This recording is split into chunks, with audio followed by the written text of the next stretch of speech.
working at Syracuse University, and I'm actually Professor Burry's neighbor on the other side of the street, or just opposite from her. So I know her very well.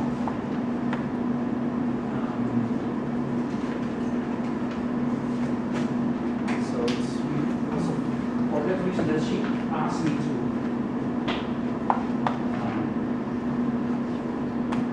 to speak in her class.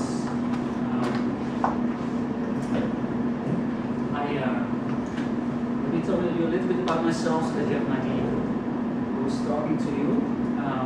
So I'm from Holland actually originally. I came to the US 6 years ago, or 5 years, in 2007. Not exactly. More than 5 years, yes. And I've been teaching Latin mainly here in Syracuse and in Binghamton, and medieval Latin and paleography. So I'm a medievalist in terms of my training. I'm teaching medieval philosophy, and I work a lot with manuscripts, medieval manuscripts, Latin medieval manuscripts, and I want to share a little bit of my research practice with you guys, so that you have an idea what it takes to read medieval manuscripts. When you've been studying about the development of script and literacy, if I'm well informed a lot in the last couple of weeks, and I hope this talk will tie in with what you know already and what you are going to do next. On this handout you find a brief overview, so let's go through it very quickly. First, I'm going to talk with you a little bit about the materials on which people have written in antiquity in the Middle Ages, and subsequently we'll talk about the development of the Latin script through the Middle Ages until the Renaissance period. Then I would like to tell you a little bit about my own research. I'll show you what I'm working on right now. That is already number 5 in the program. And then I would like to put you a little bit to work on your own with the help of those plates, those images that you see on pages 3 and 4 of your handouts. I hope I can provide you enough information to sort of decode these English texts from the 15th century. And when that's done, I think we have enough, or I hope we have enough time to have a discussion based on the questions that I received through Professor Burry, that some of you had sent in already. Questions that I actually took the temerity to write them down on the first page. I hope you don't mind if you find a question there. And yeah, that will be, I think that will keep us busy for the next 5 quarters of an hour. Are there any questions with regard to this program? Were you all able to get the reading done, by the way? That's drove in. I have a couple of books here. I'm not quite sure whether we will be using them, but this program book is one of them. I'll talk a little bit more again about the book at the end of this hour. So, let's get started.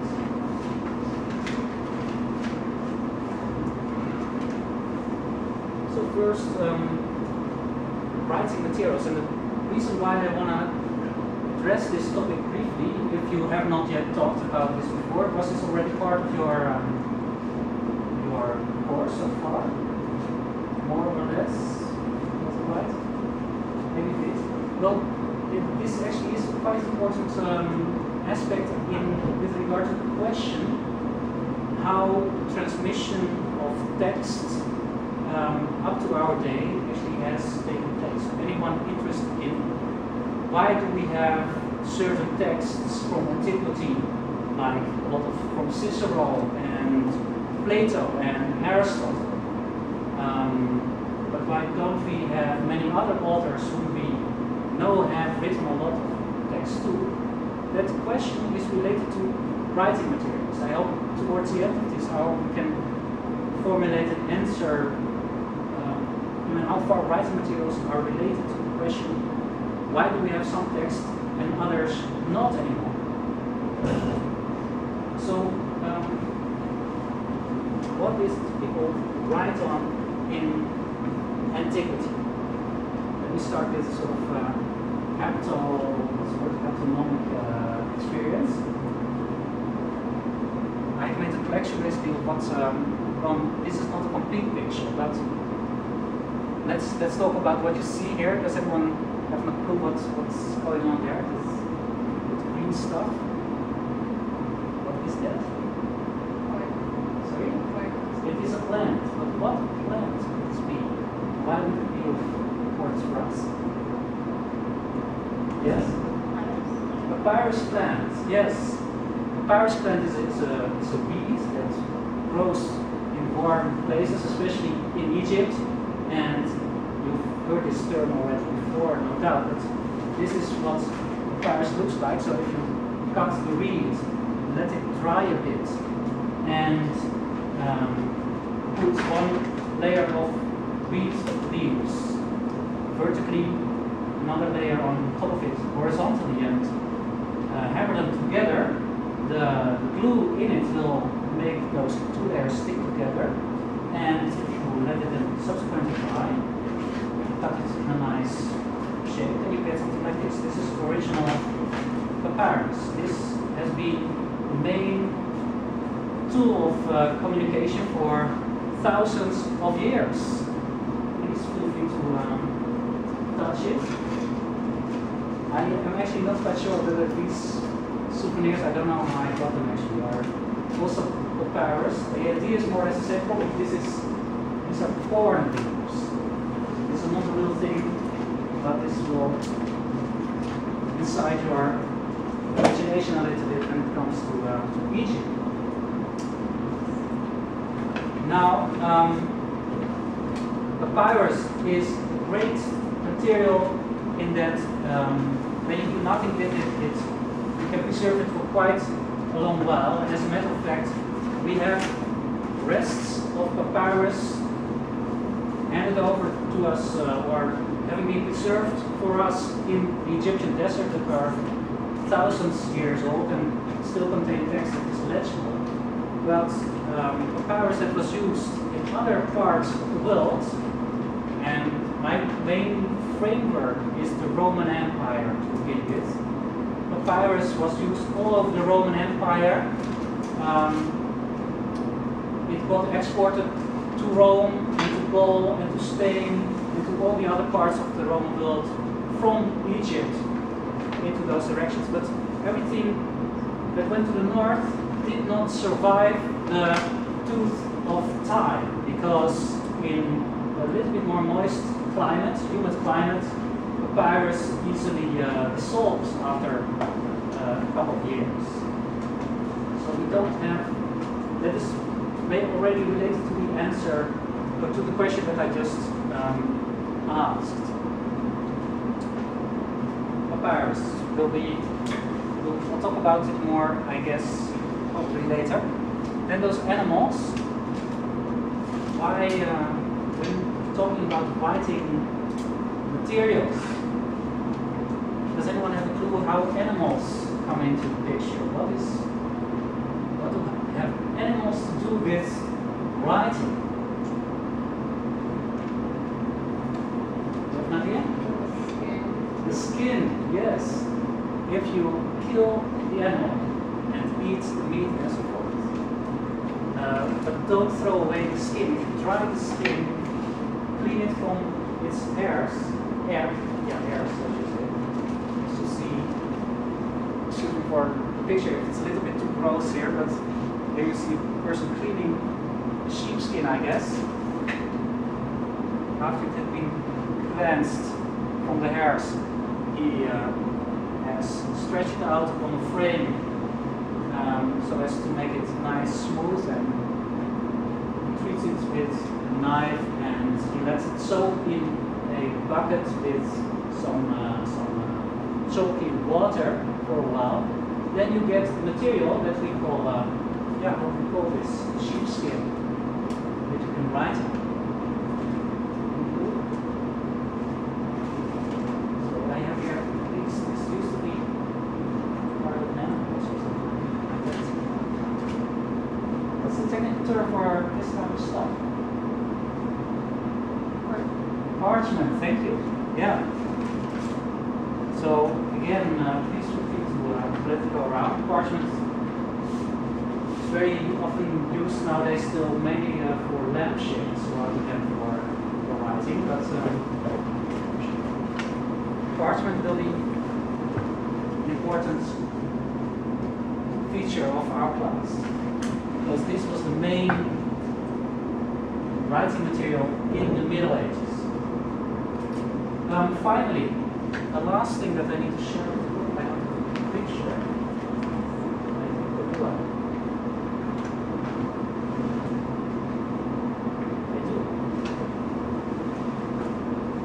Of course, there are many other instruments or recipients of writing.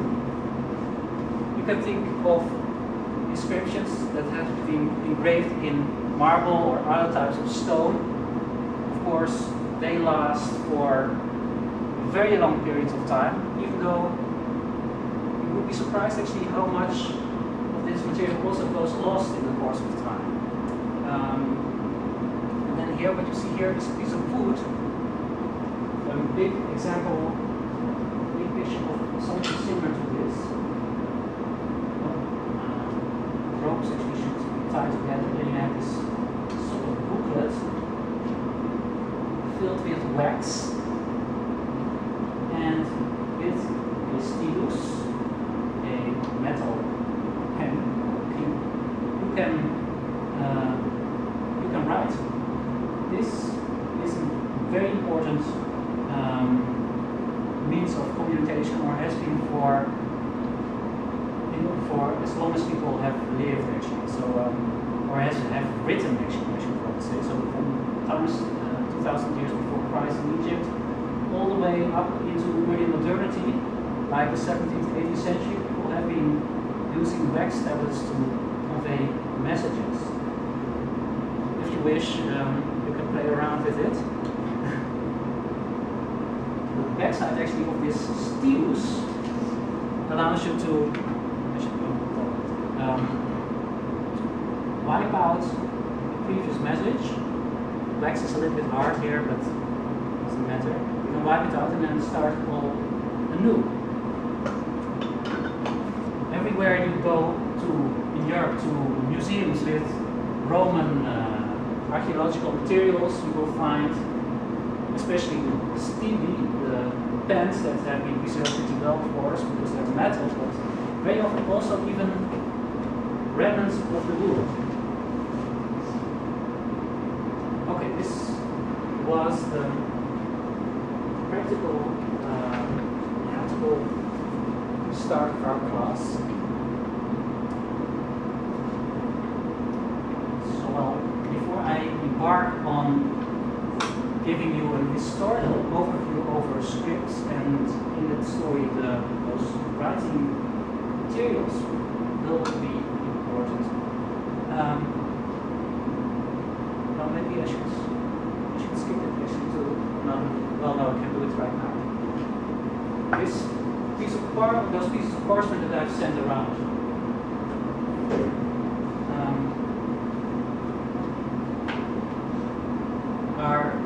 will be central in this hour, because in the Middle Ages parchment was the main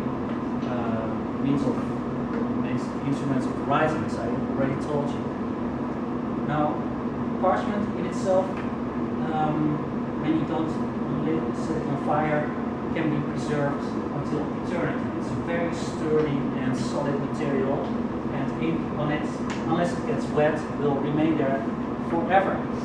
It's very expensive too, though, I must say. So people were very frugal with the use of parchment.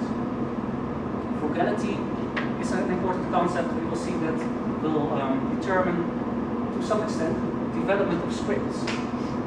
Now, since parchment is expensive and since it lasts forever, you you can actually get the idea that when you have a text in a manuscript, in a codex, which you don't really use that often, and you have another text, your neighbor has a nice book, and you want to have a copy of it, you could decide just to scrape off the text that you are not using so much.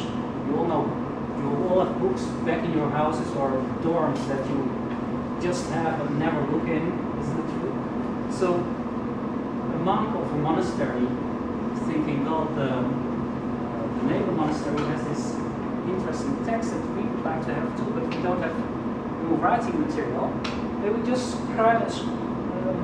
wipe out the original text on it and rewrite the newly scraped parchment. This is a process, or this is a form of text that we call palimpsest. I tell this just for your information. I don't think it's that crucial. Well, in terms of the history of text, it is actually important because with modern techniques, we are very often now able to read the original ink, even though it has hardly left any visible traces, with infrared and other techniques that I don't know much about. We can very often lay the underlying original text. And then you get something as you see here. The small letters here contain a text, a psalm text or a biblical text, I suppose, from the 10th century. The underlying text with the bigger letters, they are in some uncial script, are from the 5th century. And they contain text written by, text authored by Cicero, that was supposed to have gone lost for many, many centuries. People knew that Cicero had written a text called De Republica, or The Republic, but they had assumed it had gone lost until a Catholic cardinal in the Vatican, Angelo Mai, who knew a lot about manuscripts, started to read and decipher the underlying text. So this is palimpsest, the underlying text is actually still pretty legible. And he discovered that this was this text of Cicero that everyone believed to have gone lost. So he brought this text to life again, which is quite spectacular. And this is something that happens every now and then, also in our days. So I know from a codex that is preserved in Baltimore, containing, on first view, a Greek psalter, collection of psalms, but the underlying text contains a mathematical text by Archimedes that everyone had supposed to have gone lost. Before I continue, I would like to give you the opportunity to ask you a question. Listen to what I was curious, how would they try and erase the previous text? By extending it? How would they try and erase it? Well, just a very sharp method. So you can ink which is being left on, and this is the right name, on parchment, or rests on the parchment itself. It doesn't get soaked into it. So when it's dry and you have a metal, sharp metal thing like a knife, you can easily scrape it off. And that is actually what this idea of palimpsest means. So the text has been scraped or rubbed off for the second time. Again, palim means again, referring to the idea that before the text is written the first time, it's already been polished, scraped, rubbed, and then after it's been written for the first time and people were not satisfied with the text again, it's going to be rubbed again or scrubbed again. Yeah, so that's how you get rid of that ink. Are there questions maybe so far? So now that we have, well, almost before I move to the historical part, let me ask you first a question. Do you have any idea how much, in terms of percentage, how much of classical texts, and then I mean philosophical and literary texts, even, you know, serious correspondences between Roman officials or Greek magistrates or merchants even, just exchange of information about trade. How much of the entirety of texts that have been produced in antiquity, and I mean then Greek periods, like 500 BCE until the end of the Roman Empire, 500 after Christ. So this 1,000-year frame, what percentage of these texts do we still have nowadays? Anyone? 8%? Who gives more or less? 1%. 1%? One more guess. 8, 1. Anyone for lower or higher? So to go 0 point something percent. Then I would be embarrassed because I don't know the answer precisely or exactly, and no one of course knows this the answer to be precise. You can only guess, but it is probably closer to 1% than 8%. So if you go here to the library, we probably have here a couple of 4 or 5 stacks, all filled with literature from antiquity. That is probably less than 1% of all the stuff that was written in that period. So a tremendous amount has gone lost.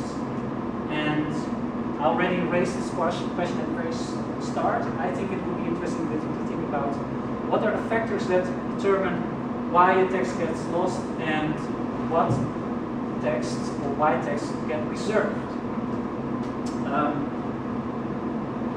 Let me show you or explain what you see here. Again, something that illustrates this question a bit. Top picture to the left shows you part of the Egyptian desert. Egypt is very dry, you can imagine. And this dryness provides the right conditions for text or for that kind of papyri or parchment material to be preserved. We've been very lucky over the course of history to do findings, as you see up here. You see sort of booklets. They are actually leather covers protecting parchment sheets, almost like books themselves, containing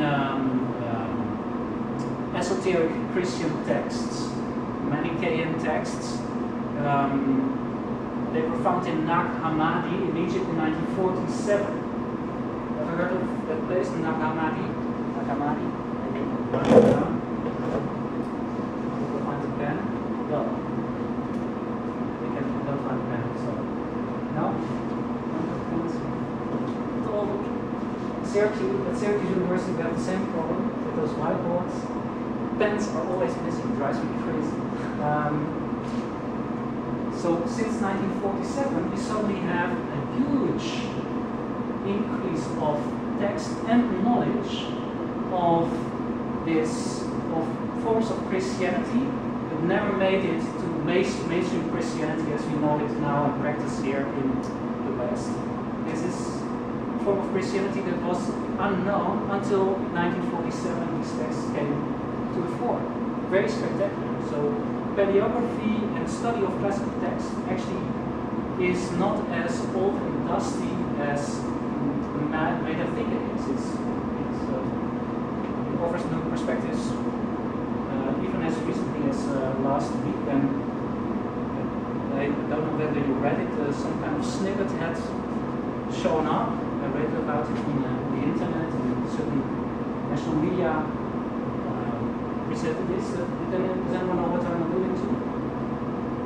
A snippet of papyrus, also from Egypt or Israel, came to the daylight, in which I think it was yes, piece of snippet of parchment in which Jesus says, "I and my wife, blah blah blah."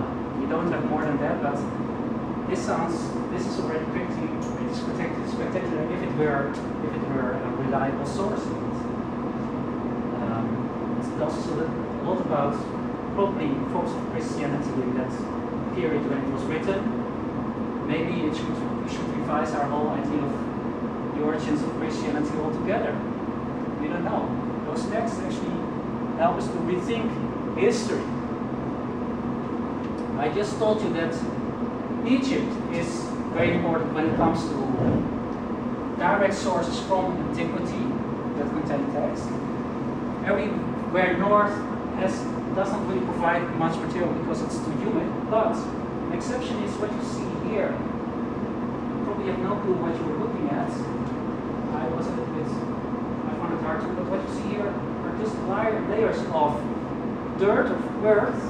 This is an excavation, and central to this picture here is this site, which is the entrance 20 feet underground to a former Roman villa close to Naples in Italy, in a city called Herculaneum. Have you heard of Herculaneum or Pompeii? I'm sure you've heard. It's the story of Pompeii. Yes, Pompeii was covered by a volcano. Neighboring city Herculaneum as well. And this was a very rich and chic small suburb of Pompeii.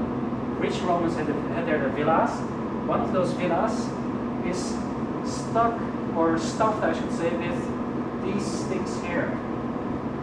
They look maybe a little bit like charcoal, but they basically are charcoal. They are burnt rolls of papyrus.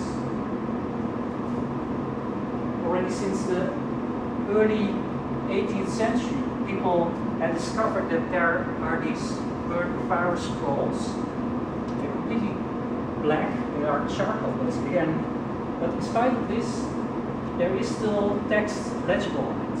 It is a painstaking work to unroll these burnt scrolls and to decipher the text. Most of it is in Greek actually.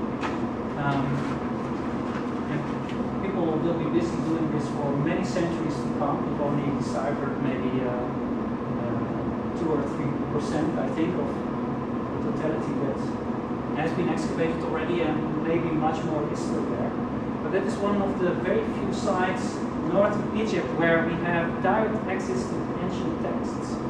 All the rest has gone lost. So the question is, how is this process work of transmission of a text? Think, for instance, of famous texts by Plato, Aristotle. This text, in order for us now to be legible, must have been copied time and time again. The original and the early exemplars having gone lost in that period, up till today, where we have text and we can even now read them digitally with English, and they have been spread out over the world in so great numbers that we probably have those texts for quite a while. But very often, this transmission history ended with the text disappearing or maybe surviving in only one single manuscript. Those are spectacular stories of writing. Okay, let me make a pause here. So I hope I've sort of laid the foundations of the material culture that accompanies writing, the topic of our main exploration, and the development of script. Both these elements, materials and development of scripts, are related to the question how were these texts transmitted, and why do we have some texts and others not. This, I guess, is probably a recapitulation of you. I think I was informed by Professor Purdy that she had been talking to you about the development of the Latin alphabet. This is, of course, doesn't need any explanation. But the Latin alphabet comes from the Greek. I think it's also familiar to you. If you compare the letters, you will see that many of them are pretty similar. So you can imagine that the Romans copied the Greek alphabet and appropriated to their own uses. They had some sounds that were not expressible with the Greek letters, so they developed their own letters for it. Think, for instance, the Q. They had a very hard k sound, which didn't exist in Greek, so that's why they came up with that. Does anyone know what what's intermediary step we have to think of between the Greek alphabet that was developed in the 8th and 9th centuries and the Roman alphabet? Well, I wrote there 7th century, but most of our texts written in Latin alphabet are from a much later date actually. What people and what kind of alphabets came in between? Does anyone know? What did the Romans get to know about the Greeks and their alphabets? Is it part of your discussion? It's not that important. Take a guess. No, well, maybe it's okay. So ever heard of the Etruscans? Yeah, who were they?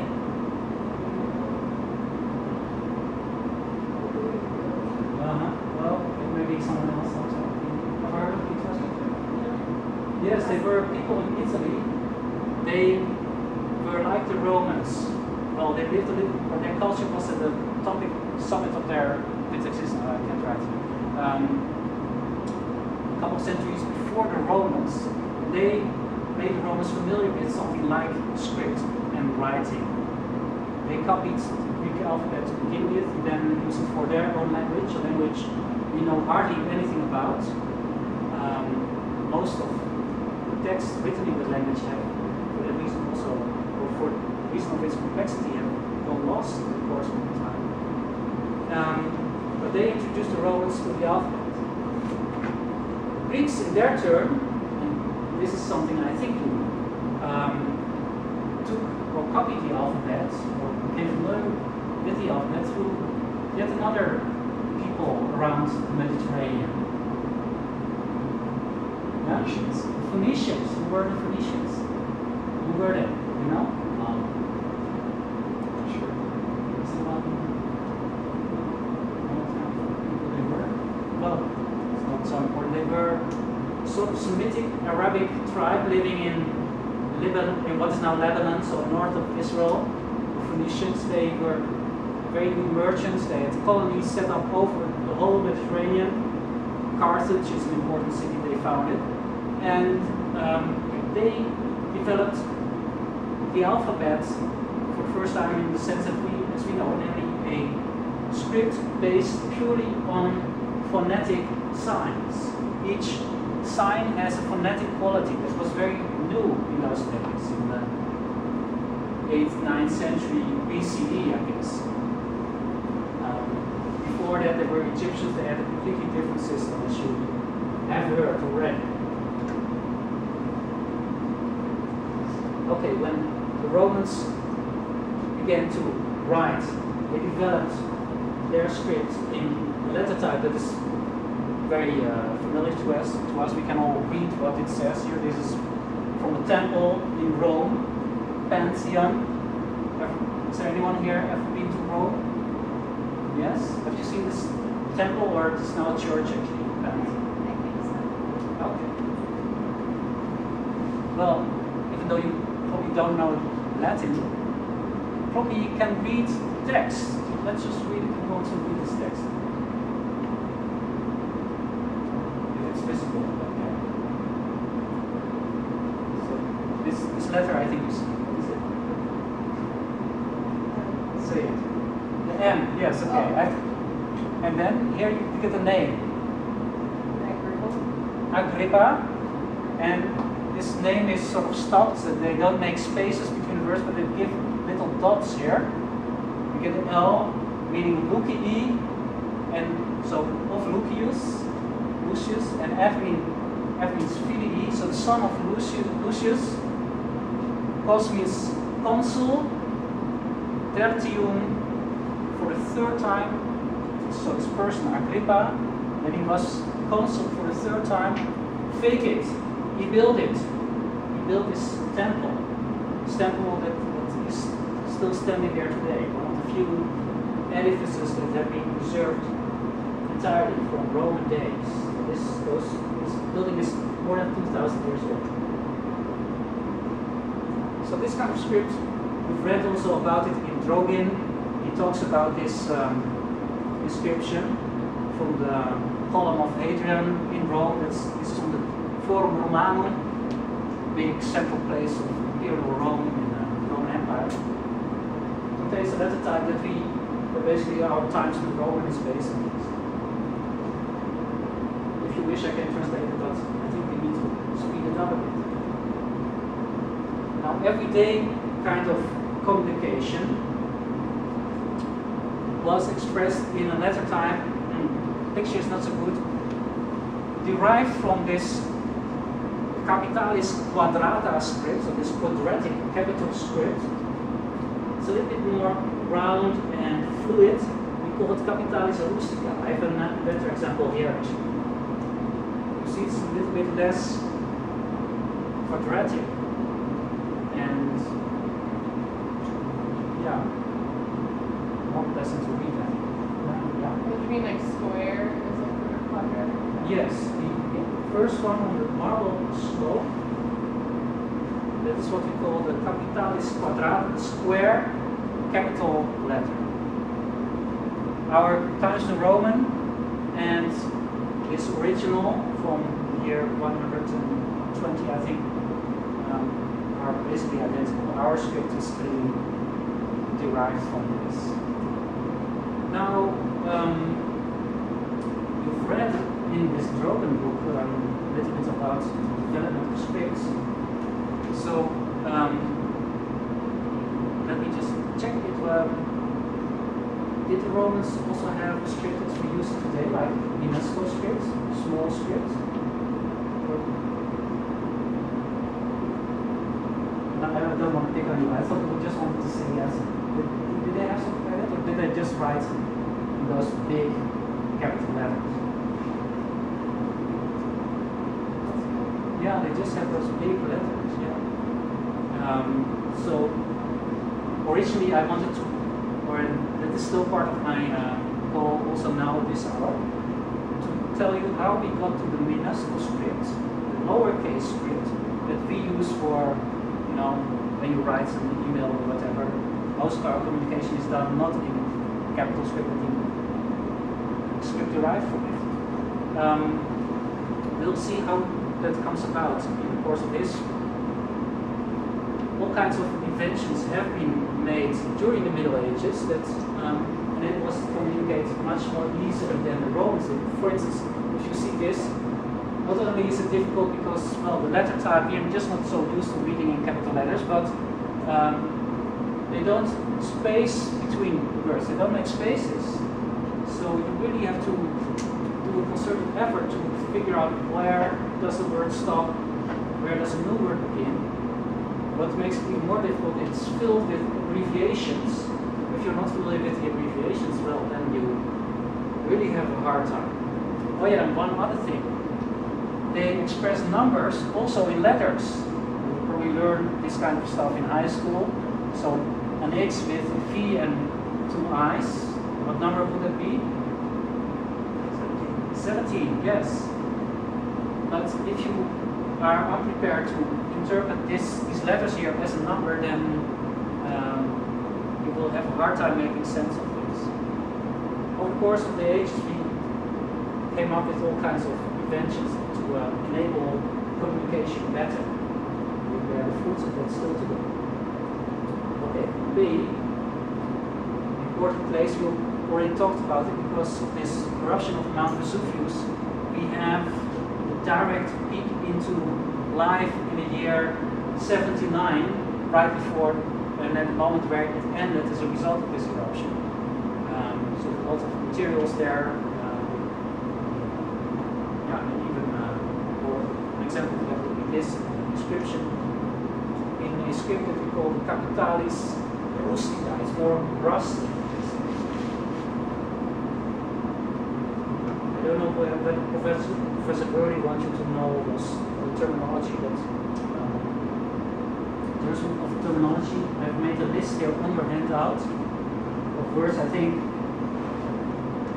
are useful to know, or it would be nice if you knew them at the end of this hour. But Capitalis Rustica and Capitalis Quadrata is that is only for if you really want to specialize in this. Now, kind of letters that people formed on bigger slabs of wall for graffitis or on marble pieces of stone was done in a different kind of writing than everyday communication. Everyday building of letters on especially those wax tablets or on papyrus as a result of the instruments too that the people used occurred in a fashion that slightly deviates from the way we are, or from the letter type that we are familiar with. And this development is the root, the origin of the minuscule letter that we have today. So let's see what is going on here. I can tell you, of course, this is what the text says. If you look closely, you see that some letters are easily recognizable, like the Q. Well, there's a little bit of weird descender there. The U is simple for us, but look at the S. It's hardly recognizable as a normal S. It's very sharp, angled, and it's very horizontal. Then you can hardly differentiate between the letters A and M. And what is really going to be something very weird, the letter E, which you may sort of recognize here in this one, there's an alternative way of writing with those vertical strokes that do not remind us at all of the letter E. And nevertheless, these two vertical strokes are the basis of our lowercase e. Now, the question is, why exactly did this happen? One answer is that if you write with a quill, a feather taken from a goose, and you make it functional by cutting off the top of it, the tip of it, you always get a flat top that creates that, as a result of which you cannot actually make nice round letters. So letters that you will make with papyrus are always a little bit more edged than letters that you can inscribe with stone, because there you have all the time and you can make all the movements with your chisel on stone as you like. So the material determines that scripture starts to deviate.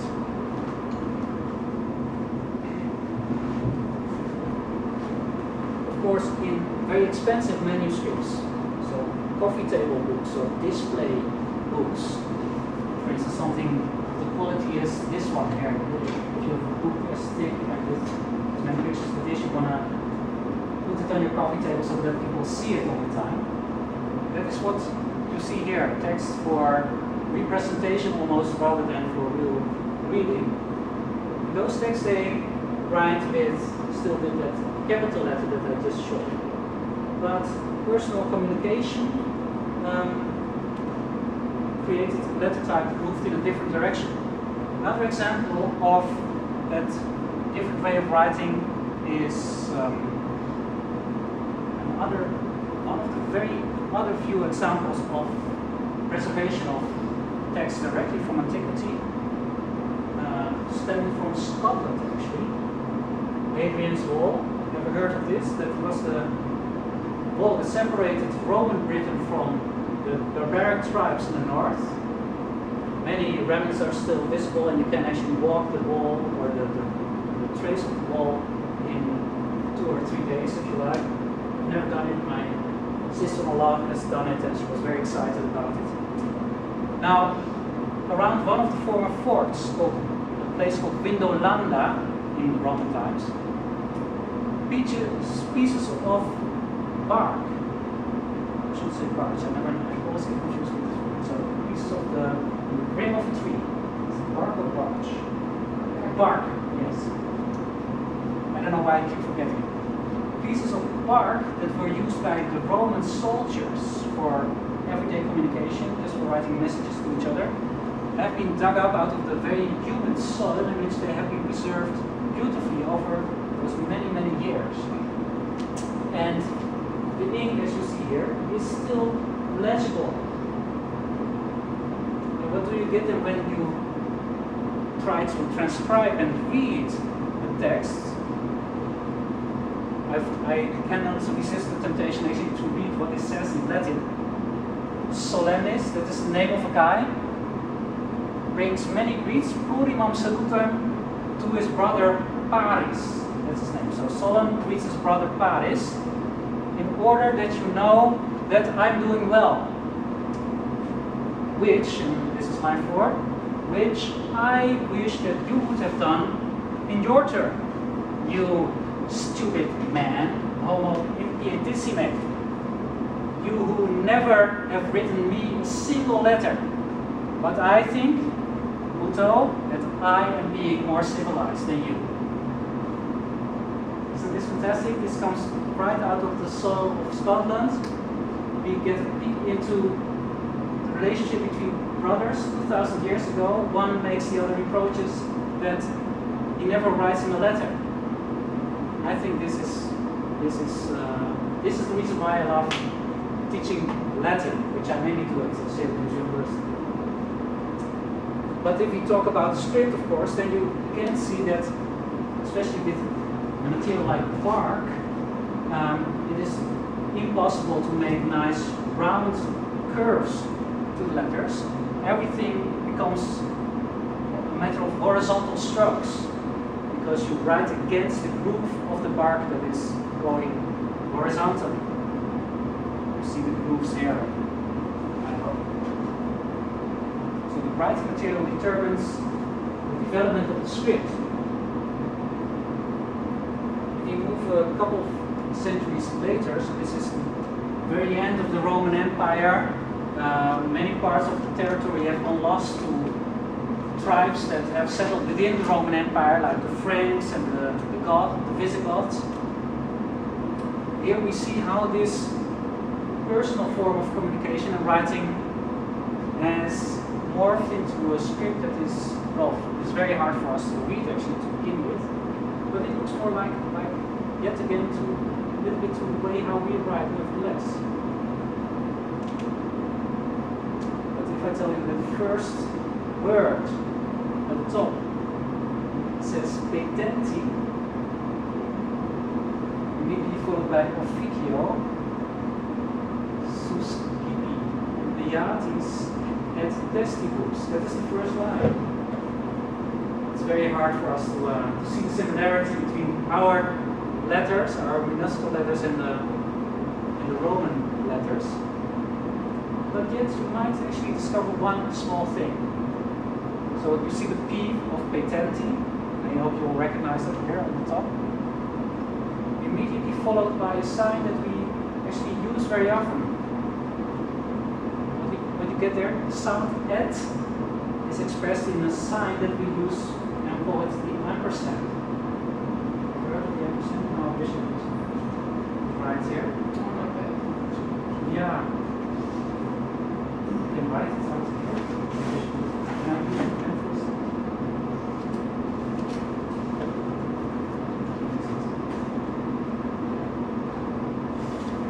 You all know this sign, don't you? Called the ampersand. Use it for to say and. Well, that is what we have in Latin. The Latin word for and is et, and they express this sound et with the ampersand. It's just part of the word. That's something that will be returning very often in medieval texts. They use this kind of abbreviation. Thank you very much. To express sounds on a very narrow amount of space, so as to save space on the parchment and put more text in it, because parchment is expensive, and the more text you put on parchment, the better it is.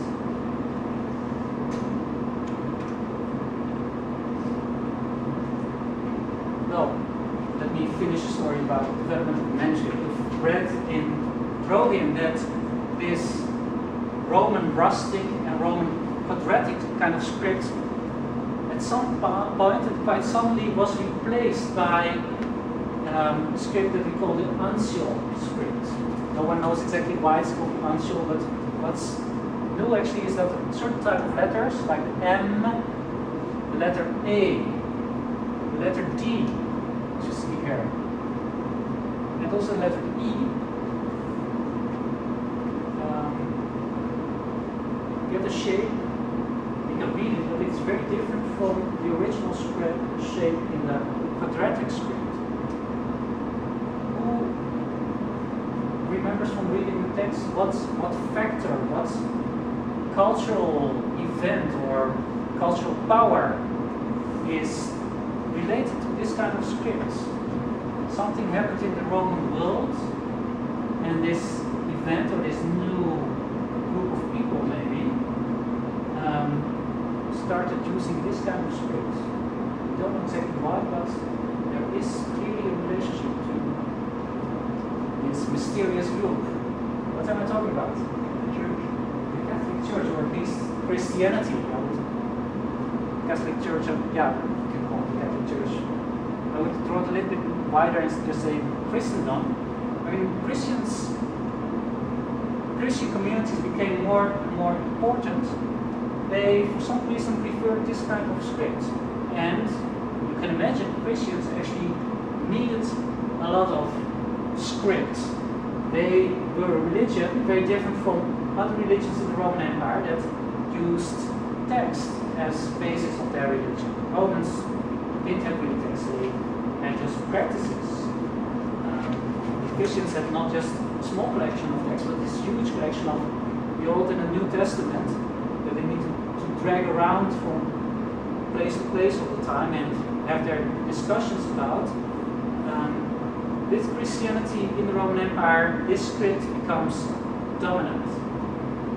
Another important development related to Christianity, not mentioned by Drogin, nor actually mentioned by me in my PowerPoint, but now that I'm talking about it, I think I should tell you this. Also, what we call codex, or the book in the photos as we know it nowadays, makes its entry into the Roman world or into the West as a result of Christianity. Remember, first everyone wrote on parchment, and see, parchment rolls very easily. You cannot really cut out pieces of parchment and sew them, glue them together and make a book out of it, because the inattention, the rolling structure of it prevents that you fit it together. At some point it will just break if you push too hard. So you cannot make a book out of this stuff. Now if you have a normal text like this Drogin book, and you want to write this amount of text on parchment, you need maybe 30 or 40 quite sizable rolls of parchment to put that entire text in. Romans had a very insufficient way of writing their text and doing things with their texts. Now with the arrival of Christianity, the need arose to come up with a medium that allowed for much more text on a much narrower space. That's where parchment comes into the story.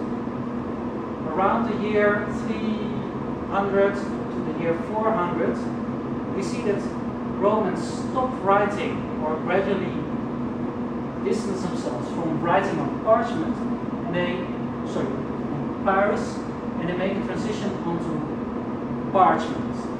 Parchment has the advantage that it's flat, it's very sturdy, you can put it on top of each other, you can sew it together and make a book out of this. So only in late antiquity, books came into existence. Now this is a very important element with regard to the question that I started you off, namely, why do certain texts get delivered until today? Why do we have Plato and Aristotle? And why has so many other material gone lost? Why don't we have any of Aristotle's novels? Aristotle wrote beautiful novels, seemingly. Everyone in antiquity praises them, but we have not a single novel written by Aristotle. He must have written like 20 or something. Well, this is part of the answer. The moment when, in the Roman world, this transition was made from one tool of communication onto another one, all the material that wasn't copied from papyrus onto parchment at some point got lost. It got burned, got wet, it was thrown away, people couldn't read it, it just disappeared for thousands of reasons. So we have a situation that's basically a bottleneck in the history of the transmission of texts. It shifts from one medium to another. This is something that is important, I think, for this entire class, because the transition from one medium to another is also happening right now today. Does anyone know what I'm referring to? You're the technicians, so you have certainly an idea. Tell us what. Well, emails and Twitter and Facebook. Absolutely right, yes. Yes. We are right in a position where we made a transition from paper forms of communication to digital, and you can imagine that this may have big consequences for everything now available still only on paper and not on the digital world. You can easily imagine that if things do not get copied into a digital format, they might get lost forever at some point. So I think we are now in a sort of bottleneck situation as well. Okay.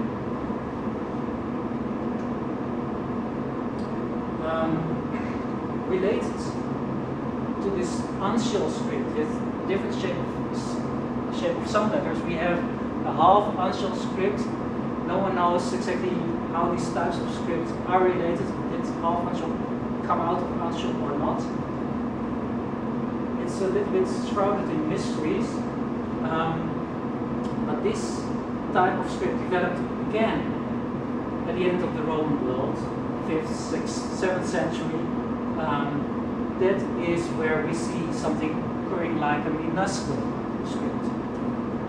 I've been using these terms for quite a while and never took the effort to, or made the effort to check with you what the difference actually is between a majuscule or capital letter kind of script and a minuscule or lowercase kind of script. How could you define the difference?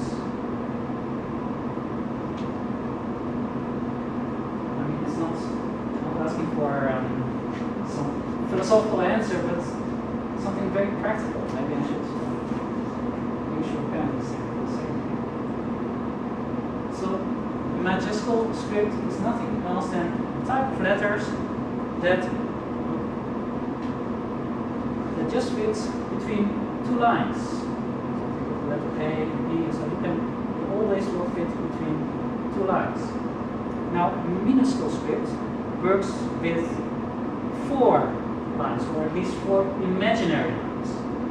So we have smaller letters, like an A that's basically fit between those 2 lines.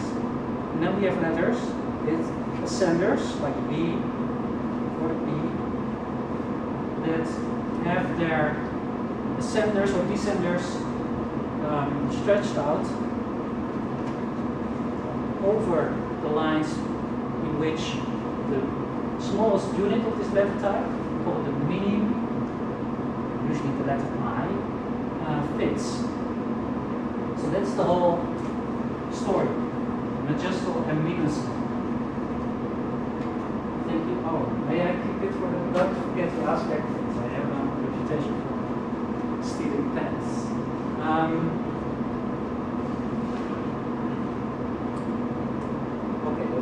Let this rest for a moment. Whoa. So when do we continue? Quarter 2. Yes. I have to rush you a little bit through it. So, at some point after the Roman Empire, when the western part of the Roman Empire has dissolved,